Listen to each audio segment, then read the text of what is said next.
Collar, dalawa. Tapos, spacer.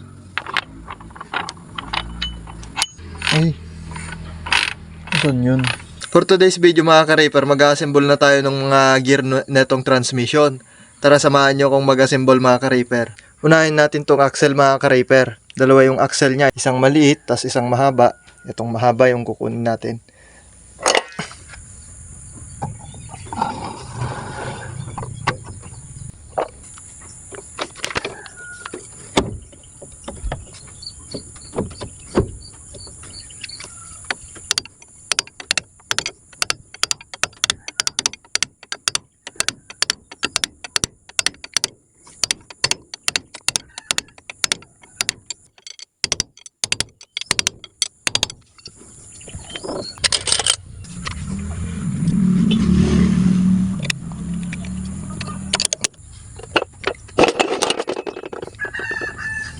Unahin natin tong axle gear niya mga ka-Reaper.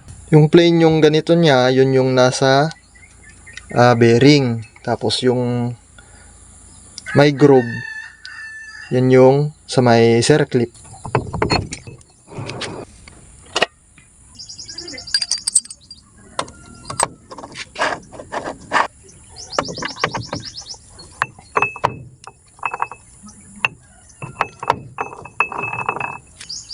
Spacer.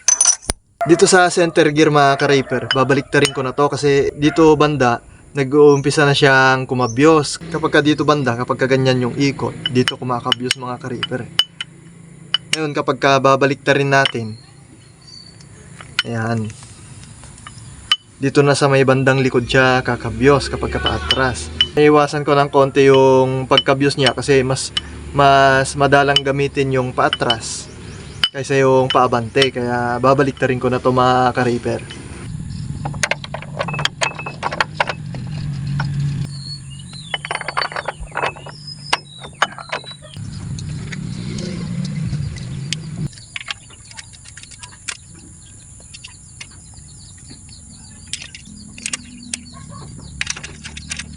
Ngayon dahil sa mas maiksi ng 1mm yung mga replacement gear na nabili natin mga ka-Reaper, magdadagdag din tayo ng collar. 1mm din yung sukat mga ka-Reaper. Yan. Para bumalik sa dati yung kapal niya.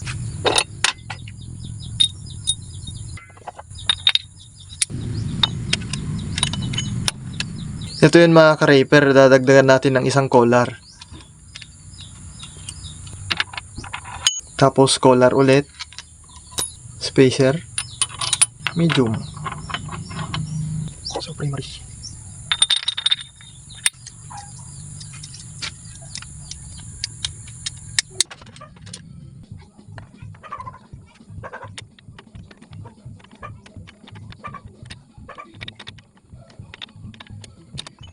Ngayon testingin naman natin tong range shaft yoke niya mga ka-Reaper o shifter para makita kung may sayad dun sa neutral niya. At dahil sa naka-loto at hindi natin maibaba na ganyan mga ka-Reaper kasi matigas, ikaldag natin rito sa may kahoy. Yun. Ayan, naka-neutral na to mga ka-Reaper. Pagitan ng low tapos high.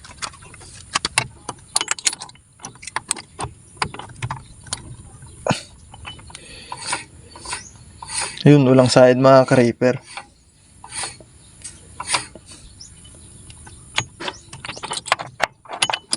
Ngayon naman mga ka-Reaper, testingin natin yung neutral niya sa pagitan ng high tapos medium.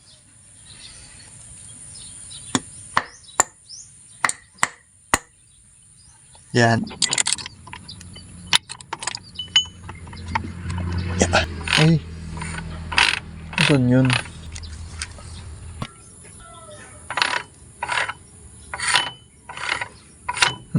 Dito malayo, dito siya sumasayad. Ayun, no?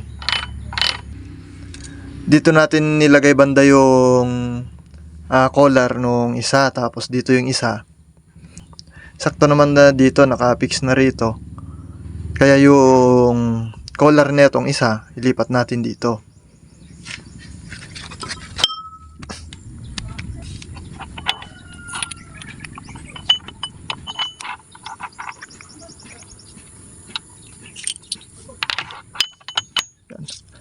Cooler, dalawa. Tapos, spacer. Yan.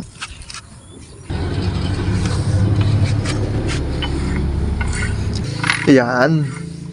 Okay na siya mga ka-raper, hindi na sayad rito.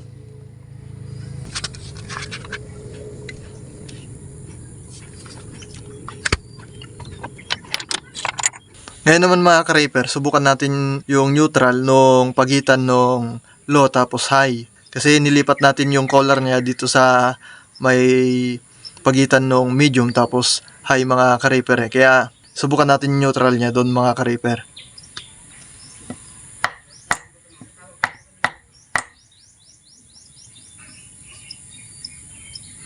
Yan.